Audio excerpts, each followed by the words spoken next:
Quiero darle la bienvenida a quienes están viendo por televisión o en línea o algunos por satélite en todo el país. Estoy realmente emocionado porque este trimestre estamos entrando en un estudio sobre Daniel y hoy en realidad nos sumergimos en el capítulo 1 de Daniel. Y si no tienen una de estas, esta es la guía de estudio que usamos. No siempre la seguimos palabra por palabra, pero es una buena guía para los diferentes capítulos del libro de Daniel. Pueden obtener una en línea visitando el sitio web de la Iglesia Adventista en la sección Escuela Sabática, o probablemente puedan conseguir una gratis en su Iglesia Adventista del Séptimo Día local. Ahora, sabemos que muchas personas que miran este programa, incluidos algunos de nuestros miembros en línea, no tienen una iglesia local cercana a la que puedan asistir, y ahí es cuando la versión en línea es muy útil. Muy bien, Daniel capítulo 1, y hoy queremos sumergirnos en nuestro estudio. Creo que tiene mucha información realmente valiosa y esta lección es una que realmente puede alargar nuestras vidas. En serio. Nuestro versículo de memoria es Daniel 1, versículo 17. Si tienen sus Biblias, tal vez desean abrirlas para que puedan leer esto conmigo. Daniel 1, 17. Aquí está la versión de Reina Valera 1960. ¿Listos? A estos 4 muchachos, Dios les dio conocimiento e inteligencia en todas las letras y ciencias. Y Daniel tuvo entendimiento en toda visión y sueños. Ahora, el libro de Daniel comienza con una nota de derrota. Los hijos de Israel, por su infidelidad, son llevados cautivos. Leemos en el primer capítulo 1, versículo 1 y 2 de Daniel. En el año tercero del reinado de Joacim, rey de Judá, vino Nabucodonosor, rey de Babilonia, a Jerusalén y la sitió. Y el Señor entregó en sus manos a Joacim, rey de Judá, y noten esa palabra parte de los utensilios de la casa de Dios y los trajo a la tierra de Sinar, a la casa de su Dios, y colocó los utensilios en la casa del tesoro de su Dios. En el comienzo del libro de Daniel se ve que hay una batalla entre dioses. Parece que el Dios de Israel está siendo derrotado por el Dios de Babilonia. ¿Cuál es el primer reino o ciudad que se menciona en la Biblia? ¿Se acuerdan de Caín? Él fue y construyó una ciudad, y luego leemos sobre Nimrod, y leemos en Génesis 10, versículo 8 al 10, y Cus engendró a Nimrod, quien llegó a ser el primer poderoso en la tierra. Este fue vigoroso cazador delante del Señor, por lo cual se dice, así como Nimrod, vigoroso cazador delante del Señor, y fue el comienzo de su reino Babel. Y continúa diciendo, Erech, Akkad y Calne en la tierra de Sinar. Ahora, no acabamos de leer que Nabucodonosor llevó el oro del templo de Dios al templo de su Dios. Por eso es que hay casi como una batalla entre dioses. Al principio vemos que Dios le dijo al hombre que saliera a llenar la tierra, que se dispersara, que se multiplicara. En cambio, construyeron una torre ¿de qué? La torre de Babel. Babel representa oposición a Dios. Creo que la palabra Babel, la palabra original significa puerta de Dios. Y es casi como si el hombre estuviera tratando de construir su propio camino al cielo. Pero más tarde, la palabra Babel llegó a significar balbuceo. Cuando llaman a un bebé, ¿saben por qué se dice que es un bebé? Es porque los bebés balbucean. Y está conectada esta palabra, pues los idiomas de la torre fueron malditos, ¿recuerdan? Y que nadie podía entender si todos estaban balbuceando. Y así es como esa palabra pasó por esa metamorfosis. Y así llegamos a Apocalipsis. Tenemos la misteriosa Babilonia la grande, la madre de las rameras y las abominaciones de la tierra. Eso es Apocalipsis capítulo 17. Y luego llegamos a Apocalipsis capítulo 21. Vi la nueva Jerusalén bajando de Dios del cielo. Así que esta es una batalla que se libra entre Jerusalén y Babilonia, que vemos desde Génesis hasta el Apocalipsis.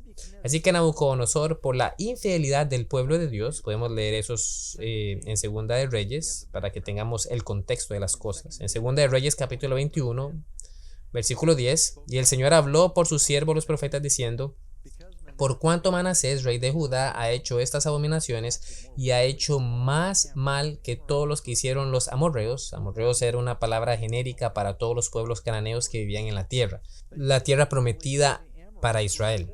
Continúa diciendo que fueron antes de él y también ha hecho pecar a Judá con sus ídolos. Y limpiaré a Jerusalén como se limpia un plato que se friega y se vuelve boca abajo. Y desampararé el resto de mi heredad y la entregaré en manos de sus enemigos y serán para presa y despojo de todos sus adversarios por cuanto han hecho lo malo ante mis ojos y me han provocado a ira desde el día que sus padres salieron de Egipto hasta hoy. Y así, debido a su infidelidad, Nabucodonosor vino y durante el tiempo del primer cautiverio, el primer grupo que fue llevado no destruyó el templo, no quemó el templo, no saqueó todo el templo. Tomó algunos de los artículos del templo, Joacim, finalmente se rindió, se llevó a algunos de los jóvenes, me estoy adelantando, pero él regresa más tarde y el templo es destruido. Entonces, si vamos al capítulo 1 de Daniel y leemos allí, estaría agradecido si hoy podremos terminar el capítulo 1 de la lección. Y bueno, dice el capítulo 1, y dice que asedió y llevó estos artículos de la casa de Dios a la tierra de Sinar, a la casa de su Dios. Ahora ya saben, antes de que se termine el libro de Daniel, Nabucodonosor llega a creer en un Dios diferente, ¿no? Para la casa de su Dios estaban los tesoros de su Dios. ¿Tomó Nabucodonosor el candelabro? No. ¿Tomó el altar del incienso? No. ¿Se llevó el arca del pacto a Babilonia? No.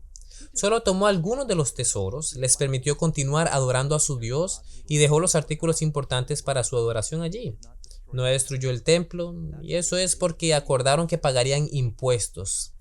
Por lo que Joacim, que es uno de los hijos del buen rey Josías, probablemente igual que David, tal vez incluso mejor que David. Josías estuvo entre los mejores reyes que Judá jamás produjera, probablemente mejor que Ezequías. No hay registro de que Josías haya hecho algo malo o equivocado.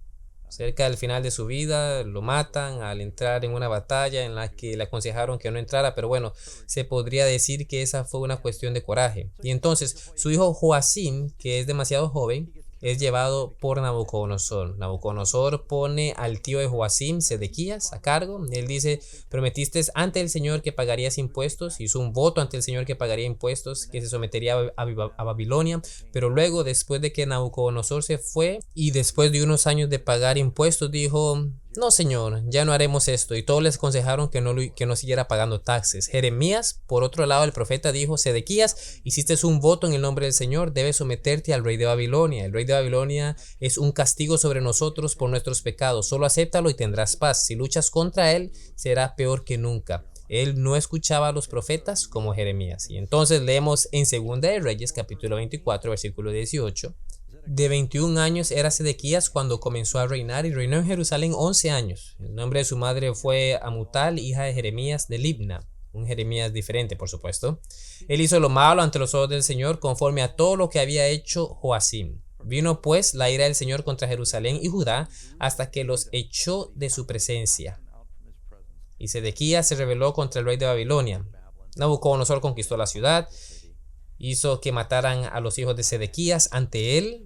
Le arrancaron los ojos, quemaron el templo, quemaron la ciudad y llevaron a todos cautivos. Entonces, durante el primer cautiverio, un pequeño grupo fue llevado a Babilonia y ahí es cuando llegamos a capítulo 1 de Daniel. Y dice en el versículo 3: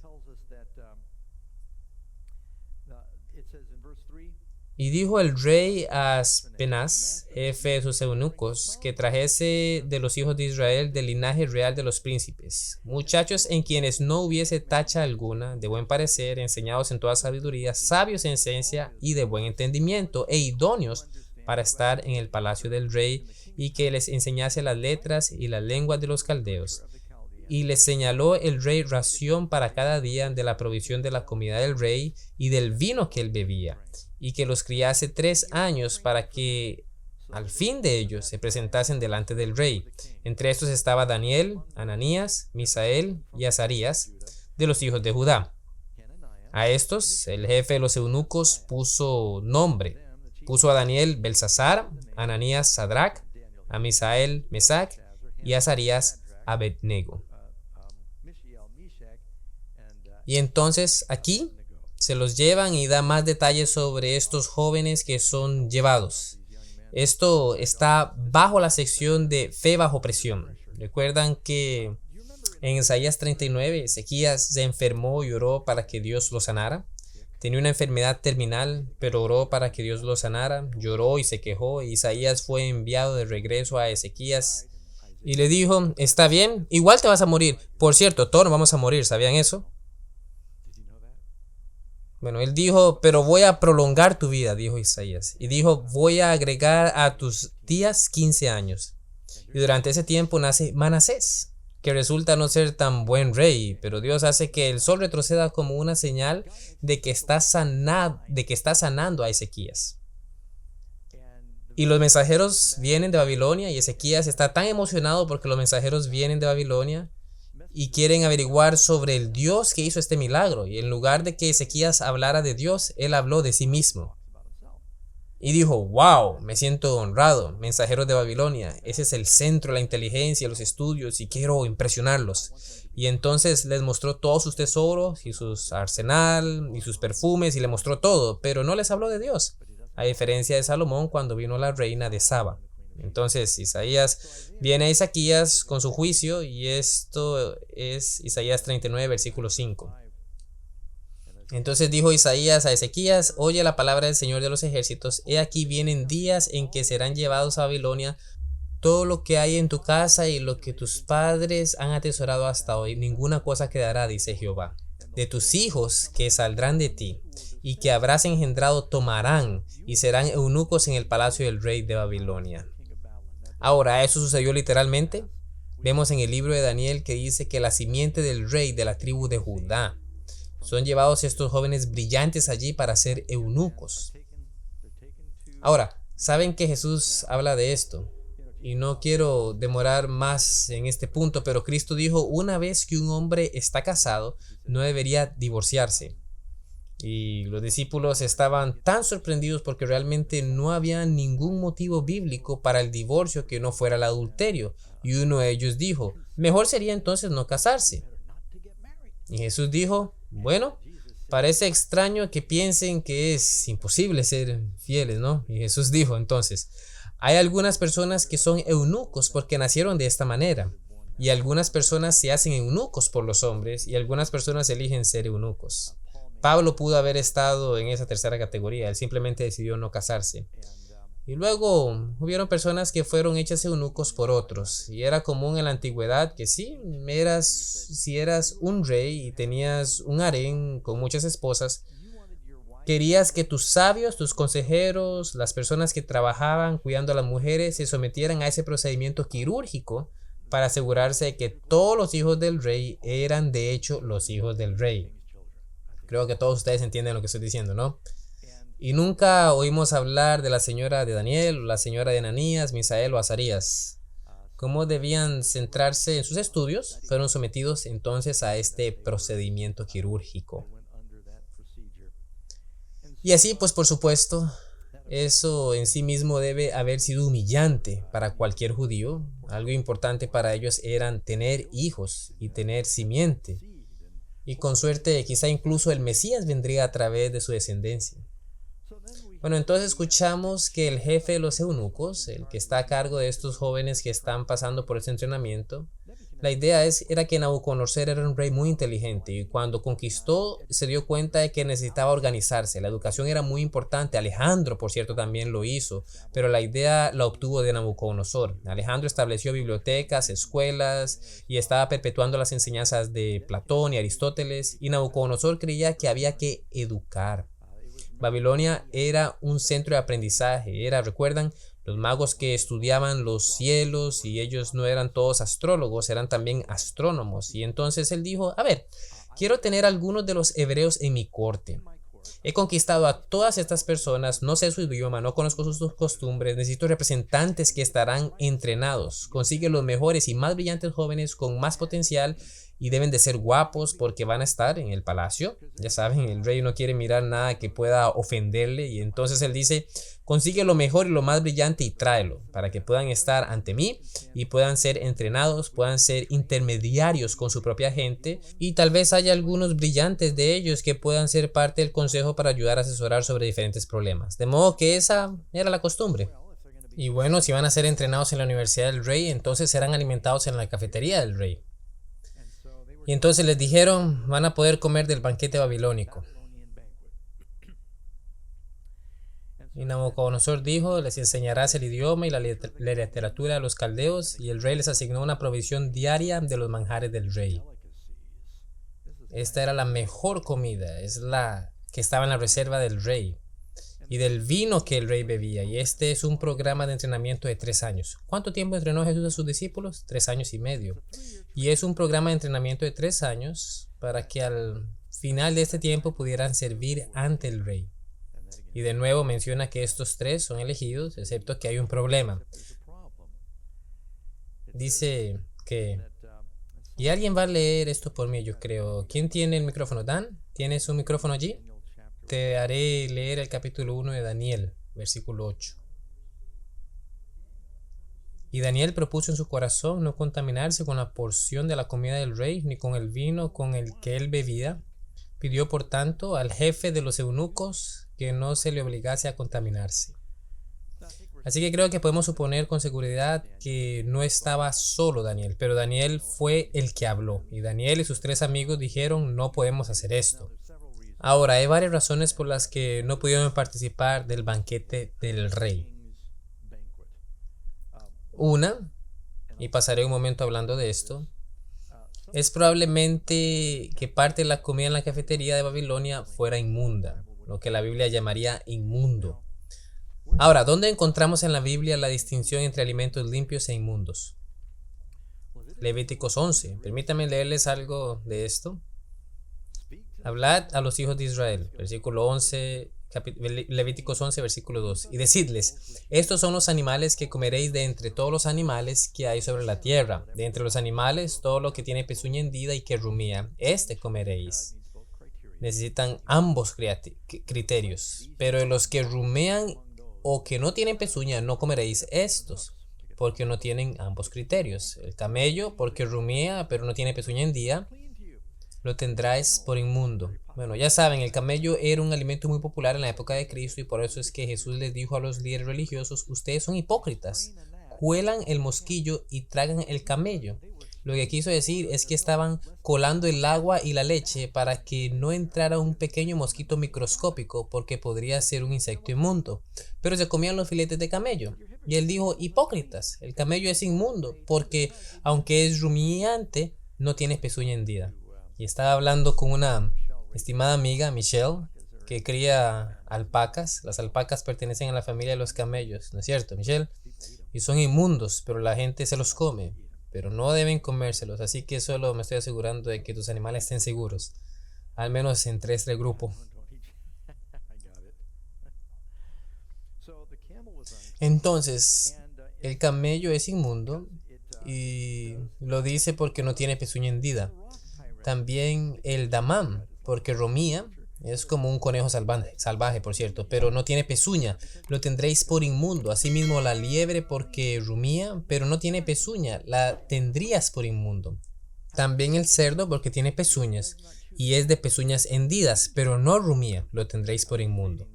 Estaba leyendo un libro, todavía lo estoy leyendo, sobre algunas personas que naufragaron en una isla del sur de Nueva Zelanda en 1865 y pensaron que habían ovejas salvajes en la isla porque vieron huellas. Más tarde descubrieron de que se trataba de cerdos porque ambos tenían patas hendidas. Y a menos de que uno realmente sepa lo que está viendo, podría confundir la huella de un cerdo con la de un ciervo o una oveja. Pero un cerdo es muy diferente de una oveja. No rumean, son carroñeros, no son los vegetarianos que normalmente son las ovejas y las cabras, y Dios dice que son inmundos para nosotros. De hecho dice, de la carne de ellos no comeréis, ni tocaréis su cuerpo muerto, lo tendréis por inmundo. Estos comeréis de todos los animales que viven en las aguas, todos los que tienen aletas y escamas en las aguas del mar y en los ríos, estos comeréis. Pero todos los que no tienen aletas ni escamas en el mar y en los ríos, así de todo lo que se mueve como de toda cosa viviente que está en las aguas, lo tendréis en abominación. Por lo tanto, se necesitan ambos criterios si va a hacer comida limpia. Aletas y escamas. Alguien siempre pregunta, bien, el atún es limpio. El atún es técnicamente limpio, tiene escamas, son muy pequeñas, hay que mirarlas muy de cerca. Son escamas casi microscópicas. El tiburón es inmundo. El bagre es inmundo. Son carroñeros. Los caracoles son inmundos. El cangrejo. Me encantaba el cóctel de camarones antes de conocer esta verdad. Las langostas. Solía atrapar mis propias langostas. He comido cangrejo del río. Todos son carroñeros. Son inmundos. Tenemos un presidente que en realidad murió. No recuerdo, fue Harding, quien comió mariscos contaminados y se enfermó y murió por eso. Entonces sí, Dios dice, no lo hagas. Y luego, para las aves, nos da los nombres de las aves, y las aves están... Y estas aves tendréis en abominación, no se comerán, serán abominación: el águila, el quebrantahuesos, el azor, el gallinazo, el milano, según su especie. Estas son las rapaces, son aves rapaces. Todo cuervo según su especie. Los cuervos son omnívoros, comen cualquier cosa. El avestruz, la lechuza, la gaviota, el gavilán según su especie, el búho, el somormujo, el ibis, el calamón, son todos los búhos. El pelícano, el buitre, la cigüeña, la garza según su especie, la abubilla, el murciélago. Y la gente pregunta, ¿y el cisne, el pato, está en esta categoría? ¿Son inmundos? Bueno, las dos reglas para el animal: pezuña hendida y rumiar. Dos reglas para los animales marinos: aletas y escamas. Las reglas para las aves, si queremos simplificarlo, es si se trata de una ave gallinácea. Esas son las aves como el pollo, la codorniz, el pavo, la paloma, técnicamente el gorrión. Sé que la Biblia no menciona los gorriones, pero de todas formas las personas más pobres podrían ofrecer un gorrión en el templo. Nunca se podía ofrecer un animal inmundo en el templo, era una abominación. Si llevaran un cerdo para sacrificarlo, sería el mayor insulto. Y de hecho, hay un adagio: si vas a hablar de alguien que no entiende la cultura, dices, trajo chuletas de cerdo al bar mitzvah. Eso se refiere a cuando alguien simplemente no entiende que eso no se hace, porque es inmundo. Entonces, una razón por la que Daniel y sus amigos no podían comer estos alimentos es porque la Biblia dice que son inmundos. Ahora, alguien podría decir, bueno, eso es porque esas son las leyes para los judíos, no tenemos que preocuparnos por eso hoy. ¿Oh, en serio? ¿Cuántos aquí están emparentados con Noé? Creo que seríamos todos, ¿no? Si hay alguien que no, me gustaría hablar contigo más tarde. Tenemos algunos familiares que sobrevivieron al diluvio porque todos estamos emparentados con Noé. ¿Dios hizo una distinción entre alimentos limpios e inmundos para Noé? Sí lo hizo. Todos dicen, los animales fueron al arca de 2 en 2. No exactamente, los animales inmundos fueron de 2 en 2 porque esos animales inmundos no necesitaban preocuparse por ser comidos durante su viaje, pero los animales limpios fueron tomados de 7 en 7 porque podían ser comidos y además fueron utilizados para sacrificios. No se podía comer nada que no pudiera ser usado para un sacrificio. Por cierto, nuestros cuerpos son templos del Espíritu Santo, y quien contaminase ese templo será destruido por Dios.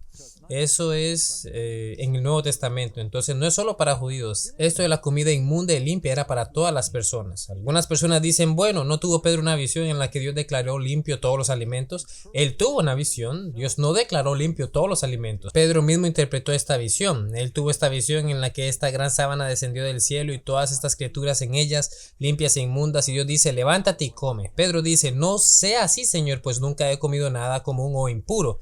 Ahora eso por sí solo nos dice algo, ¿no? Eso significa que esto en Hechos 10, que probablemente tiene lugar 6 o 7 años después de que Jesús ha ascendido al cielo.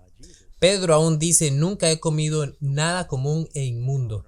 Jesús nunca le dijo que estaba bien. Pedro protestaba contra la visión. 3 veces diciendo, la sábana, nunca toma nada de la sábana y nunca se lo come. Es una visión, no podemos comer visiones, ¿verdad? A menos de que estemos, ya saben, en el espíritu como Juan cuando él dice que como un libro. Pero Pedro nunca come nada. Y luego cuando se pregunta qué significa la visión, 3 gentiles llaman a la puerta más tarde. Pedro dice, Dios me ha mostrado que no llame impuro a ningún hombre. Esa visión no tiene nada que ver con la comida, sino con llevar el evangelio a los gentiles. Algunas personas han usado eso para decir, ya no importa lo que come un cristiano, lo que realmente es absurdo, porque las personas inteligentes saben que Dios no es burlado. Lo que siempre vas a cosechar, incluso si ni siquiera estamos hablando de alimentos limpios o impuros. Si comes mucho colesterol, cosecharás un ataque al corazón. Si comes mucho azúcar, cosecharás obesidad. Cosecharás lo que siembras. Todo el mundo sabe lo que come es importante, así que uno lo piensa detenidamente. Lo que los cristianos digan A Dios no le importa lo que comemos, es realmente ridículo. Por supuesto que le importa, quiere que seamos sabios al respecto. ¿Cómo se metió Eva en problemas? ¿Le importa a Dios lo que comemos? El mundo entero está en problemas ahora porque alguien comió algo que se suponía que no debía comer. Dios dijo, come de este árbol, no comas de ese árbol. Dios nunca ha quitado las leyes de salud. El estómago judío es exactamente como nuestro estómago y esas leyes por las que, por cierto, Dios los ha bendecido, por lo que se han convertido en personas muy resistentes. Si miramos la historia, podemos ver que, al menos en parte, una razón por la que fueron bendecidos fue porque observaron estas leyes de salud. Entonces, una razón por la cual Daniel probablemente no comió estas cosas fue porque algunas cosas no estaban limpias. Ahora, en segundo lugar, esos animales pueden haber sido sacrificados de manera impura. Supongamos que hay ovejas y pollos en el menú. Daniel podía comer eso sin problema, pero Dios dijo que tenían que ser degollados y que la sangre tendría que ser drenada. Ustedes recuerdan, incluso en el Nuevo Testamento decía, díganle a los gentiles que no coman cosas con sangre, no solo comida sucia, sino que incluso los animales limpios no deberían ser estrangulados. Ese es en capítulo 15 de Hechos, así que Dios había especificado incluso en el Nuevo Testamento que no debían comer con sangre. Eso es una ley de salud. Obviamente las leyes de salud no fueron eliminadas. Entonces la cafetería de Nabucodonosor también pudo haber tenido algunas cosas que no habían sido sacrificadas de la manera apropiada. En tercer lugar, la comida de Nabucodonosor que les estaba ofreciendo, gran parte de eso podría haber sido ofrecido a un ídolo. Y Daniel, ustedes saben, si lo sacrificaron a un ídolo, luego se lo traían y él no quería parecer que estaba apoyando a estos dioses paganos que ahora habían tomado posesión de las cosas sagradas del templo. Y así, por esa razón, dice muy amable Daniel, no quiero contaminarme, así que tiene esa firmeza, esa firme resolución. Ahora alguien va a leer 1 Corintios 10:28. Pero justo antes de leerlo quiero mencionar que para que Daniel dijera que no se iba a contaminar de lo que le estaban dando, nosotros debemos de tener en cuenta que Daniel estaba haciendo lo posible para no ofender. La mayoría de los hijos de Israel que fueron llevados a Babilonia no se quedaron en el palacio, no comieron de la comida del rey. Muchos de ellos probablemente perecieron prisioneros de guerra. Cuando llegaron a Babilonia estaban pues esclavizados. Daniel y sus 3 amigos fueron extremadamente afortunados en que probablemente ellos tenían cuartos limpios para vivir, tenían ropa bonita para usar, estaban protegidos por la guardia del rey, no vivían en la pobreza. Así que si tú como cautivo dices, esto es lo que voy a comer y esto es lo que no voy a comer, se puede entender mal. Puede sonar como, ¿cómo te atreves? Eres tan afortunado de haber sido elegido, en lugar de ser llevado y vendido en Babilonia, has sido elegido para estar en el palacio y nos vas a decir qué comerás y qué no comerás. Y entonces ellos tuvieron que orar para tener una manera de decir estas cosas. Probablemente lo dijeron muy humildemente, incluso pueden haber explicado que ya saben, es por motivos religiosos y Daniel dijo, no podemos ser contaminados por nuestra fe. Y bueno, adelante, pueden leer este versículo. Mas si alguien os dijere, esto fue sacrificado a los ídolos, no lo comáis, por causa de aquel que lo declaró y por motivos de conciencia, porque el Señor es la tierra y su plenitud.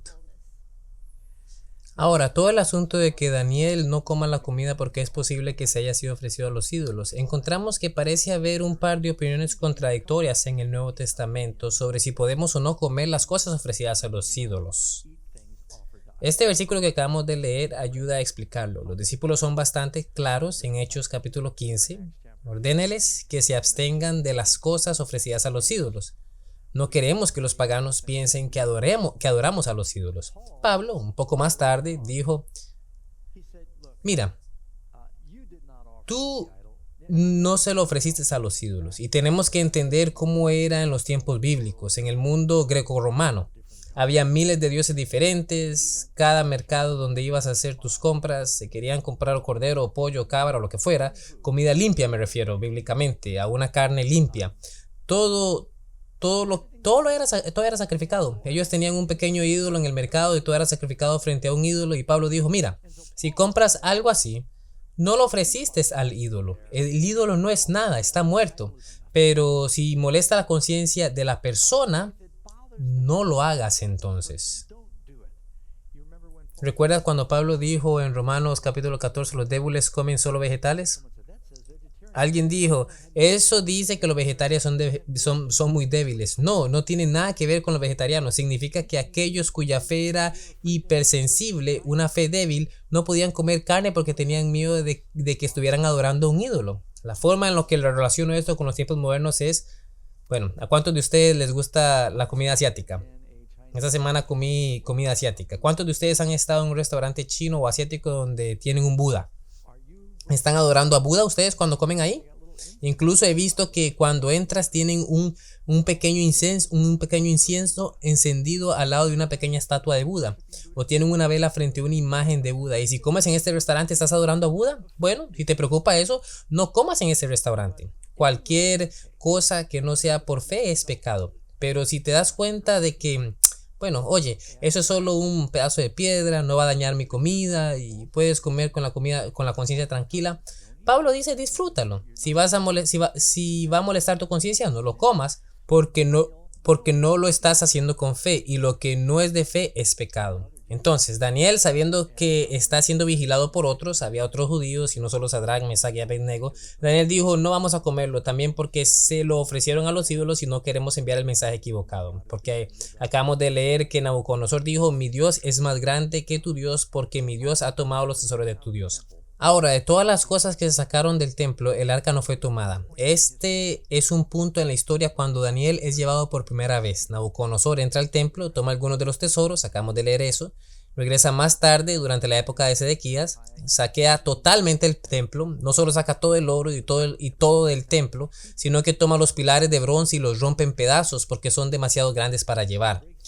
La Biblia dice que esos pilares tienen 40 pies de altura y son tan gruesos como la mano de un hombre por todo alrededor. Son enormes pilares de bronce. Toma todo lo que tiene valor. ¿A dónde va el arca? Se dan cuenta de que desde antes de Nabucodonosor y después de Nabucodonosor, el arca nunca se menciona. Cuando regresan de Babilonia y después de 70 años se habla sobre los diferentes artículos que regresan y nunca mencionan el arca. Lo máximo que sabemos es que Jeremías, el profeta, en concierto con los sacerdotes, cuando vieron que Nabucodonosor estaba fuera de la ciudad y sabían que la ciudad iba a caer, entraron al templo y se escabulleron con el arca y la escondieron en una de las muchas cuevas que existen en Jerusalén. He estado en Jerusalén varias veces y debajo de la ciudad y alrededor de la ciudad está llena de cuevas y tumbas y puedes perderte en ellas, y cada vez que construyen cualquier edificio se topan con una cámara nueva y probablemente todavía está escondida allí hasta el día de hoy. Entonces eso es lo que sucedió al arca, eso fue lo que sucedió al arca, pero también hay una batalla entre dioses aquí. Está bien, y si nos fijamos, por ejemplo, en Apocalipsis 2, versículo 20, pero tengo unas pocas cosas contra ti, que toleras a esa mujer Isabel, que se dice profetiza, enseña y seduce a mis siervos a fornicar y a comer cosas sacrificadas a los ídolos. Entonces, ¿pueden ver que en el Nuevo Testamento sí importaba si comían cosas sacrificadas a los ídolos? Comprar cosas en el mercado, dijo Pablo, bueno, esa es una cosa, pero si estás participando de una fiesta de sacrificio, eso está prohibido. Entonces Daniel ahora hace una proposición y le dice a Aspenaz, por favor, deja que tus sirvientes sean probados durante 10 días. Y esto es en el versículo 12. Y que nos den verduras para comer, solo estofado de verduras y agua para beber. Luego, después de 10 días, que nuestra apariencia sea examinada ante ti. Y también la apariencia de los hombres jóvenes que comen de la porción de las delicias del rey. Daniel ya sabía que iban a ser mejor porque había estado viviendo con esa dieta cuando era joven. Y dijo, trata con nosotros como mejor te parezca. Dijo, ya saben, no queremos ser desagradecidos, en realidad te estamos diciendo no solo va en contra de nuestra conciencia, sino que si tu objetivo es que estos jóvenes sean más brillantes y agudos e inteligentes, danos esta dieta y mira cuál funciona mejor. Entonces creo que el jefe de los eunucos está un poco intrigado y dice, está bien, les daré 10 días, ¿qué tengo que perder? No lo matará a comer vegetales durante 10 días. Hay niños que argumentan que comer vegetales durante 10 días lo matará, pero probablemente habían frijoles, legumbres, gachas y cosas así. Entonces básicamente lo que él dice es, danos una dieta vegetariana. No querían arriesgarse a comer algo que había sido sacrificado, lo que significaba que nada de carne y solo agua para beber. No iban a beber vino. ¿Por qué no beberían el vino de la bodega de Nabucodonosor? Probablemente estaba añejo, pensaron ellos. Oh sí, mientras más potente, mucho mejor, dirían algunos. Y ustedes saben que la Biblia dice, ay del que da de beber a su vecino. El vino es burlador, la bebida fuerte es alborotadora. Quien sea engañado por esta no es sabio. Noé bebió vino y tropezó desnudo en su tienda. Y Cam fue maldecido junto con Canaán como resultado. La Biblia nos dice que las hijas de Lot le dieron vino para beber y se convirtió en uno de los pocos hombres en la Biblia cuyos hijos eran tanto sus hijos como sus nietos. ¿Saben lo que digo, no? Se acostó con sus hijas, quienes lo habían emborrachado. David trató de emborrachar a Urías para que fuera en contra de su conciencia. El vino no tiene un buen historial. Dice que se lo das a quienes están listos para perecer. Es como una persona que bebe y se acuesta en medio del nido del cuervo en una tormenta. La Biblia no dice nada bueno sobre el vino. La gente dice, pero Jesús convirtió el agua en vino. Eso debería estar bien. La palabra vino es la única palabra que se encuentra en el Nuevo Testamento. Ese vino también puede ser vino nuevo, el cual no es fermentado. Jesús habló de su evangelio como un vino nuevo y dijo, no beberé del fruto de la vid hasta que beba con vosotros nuevamente nuevo en el reino de mi Padre. Cuando Jesús convirtió el agua en vino, no lo adelantó, ni lo aceleró, ni lo fermentó, sino que lo convirtió en el mejor jugo de uva. Se dice, has guardado lo mejor para el final, porque no podemos obtener jugo de uva fresco excepto durante la cosecha. Pero bueno, entonces Daniel dijo que no iban a beber eso. Y finalmente podemos leer aquí que dice que comieron las verduras. La dieta original que Dios tenía para el hombre era que te he dado cada hierba que produce semilla que está en la faz de toda la tierra y cada árbol cuyo fruto te produce semilla. Eso te será por comida. De modo que les da a estos jóvenes esta dieta. Ahora, podrían mencionar aquí, dice que son inmaculados y sabios. ¿Por qué fueron elegidos por su aspecto? ¿Las personas atractivas son más inteligentes que las feas? Me niego a aceptar esa teoría. Pero ya saben, la Biblia identifica a algunas personas como atractivos, ¿no? Muchos de los que se identifican como atractivos, con un par de excepciones, son realmente piadosos. Tenemos a Esther, dice que es de un buen parecer, José, Sara, Rebeca, Raquel. Raquel era tan hermosa que cuando Jacob la besó, lloró. Eso es lo que dice la Biblia. Alzó la voz y lloró después de besarla. Moisés, Saúl, David, Tamar. Esa es Tamar, la hermana de Absalón. Absalón también era hermoso. Betsabé, Abigail, Abisha, Fasti, las hijas de Job y pues por supuesto Esther. Entonces, todas estas diferentes personas, aparte de las que mencioné, todos los demás en la Biblia son probablemente feos. Así que hay esperanza para ti y para mí. Al menos para mí, ¿no? Y bien, entonces tenemos que seguir aquí adelante. Daniel decide que será fiel y como resultado de eso, se les da un examen final. Podemos leer en Daniel capítulo 1, versículo 18. Pasados pues los días al fin de los cuales había dicho el rey que los trajese, el jefe de los eunucos los trajo delante de Nabucodonosor.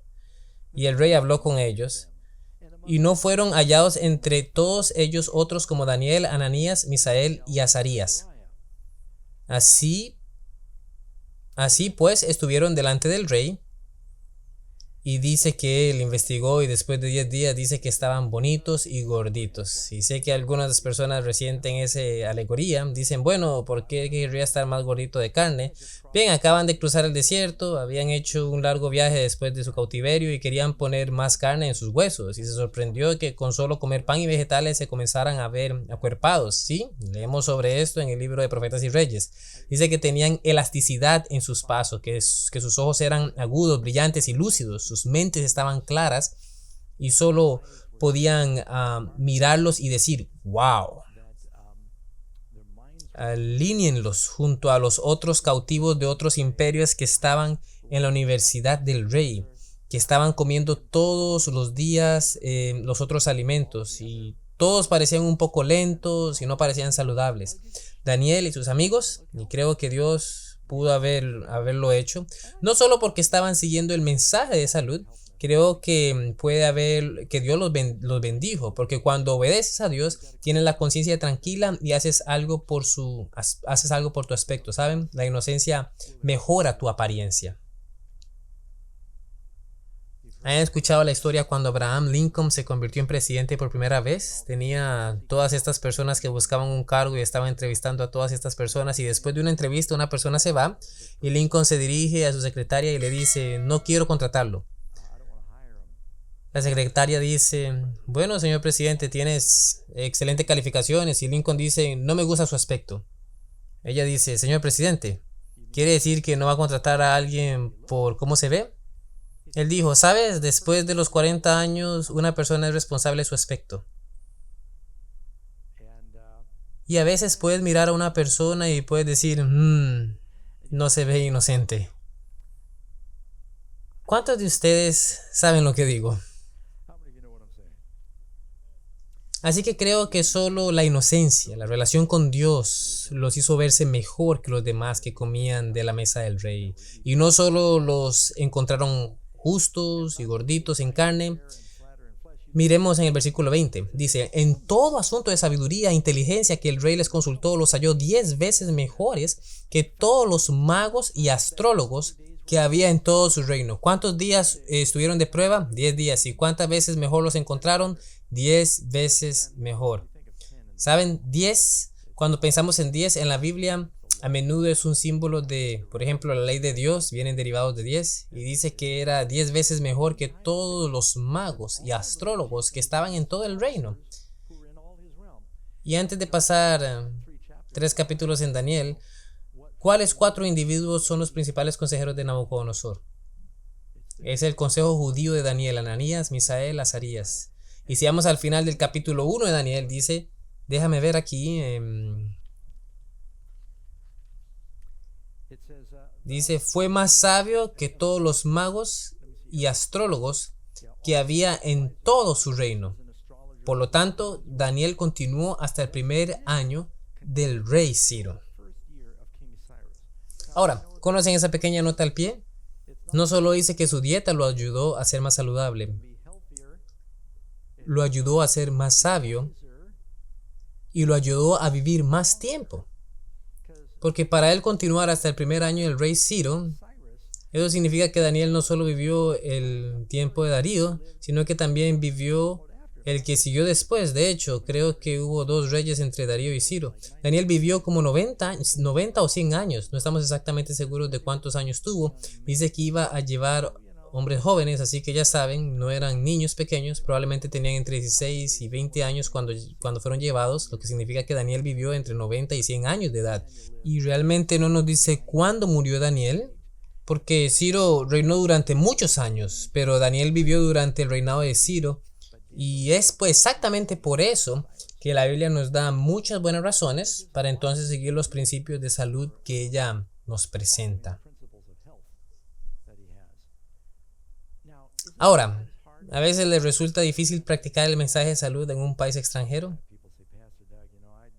Bueno, en primer lugar tengo que decir que yo soy vegetariano, vegano, y conozco a personas que dicen: no creo que no pueda comer carnes inmundas porque al viajar, ¿qué comería? Y pienso: hombre, hay millones de cosas que puedes comer en el mundo. Viajo por todo el mundo, me las arreglo para comer como vegetariano, me las arreglo para comer como vegetariano, vegano, en todo el mundo. En realidad se está volviendo más fácil cada vez.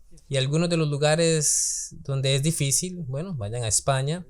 Todo está empapado en pescado y carne. Pero veo a algunos de ustedes que no saben de lo que estoy hablando. Pero Karen, acabamos de ir a España, Karen y yo, y pudimos seguir siendo vegetarianos. Y cuando la gente comienza a decir: no sé cómo podría hacerlo. Bueno, Daniel lo hizo cuando estaba cautivo en el palacio del rey y le estaban ordenando que comiera algo equivocado. Él defendió a Dios. Dios lo honró ¿Dios lo bendijo? Sí, vas a pasar por diferentes pruebas, no se das tan fácilmente, ¿saben? ¿Recuerdan haber escuchado una vez de que la razón por la cual los leones no se comieron a Daniel en el foso de los leones fue porque Daniel era demasiado duro? Daniel se puso de pie. ¿Y recuerdan esa canción, Atrévete a ser un Daniel? Creo que incluso podría estar en nuestro himnario. Tenemos que tomar una posición incluso en un país extranjero. Como cristianos, como Daniel, somos cautivos en una tierra extranjera y debemos ponernos del lado de Dios, incluso en las cosas pequeñas. ¿Y nos honrará Dios? ¿Fue Daniel promovido y pudo interceder por su pueblo? Nos alentamos hoy, tú y yo, por la fidelidad de Daniel. Nunca subestimemos hasta dónde llegará nuestra influencia. Muy bien, nuestro tiempo se acabó, así que Dios los bendiga, amigos. Esperamos ansioso estudiar más de Daniel capítulo 2, gran capítulo, la próxima semana en nuestro estudio.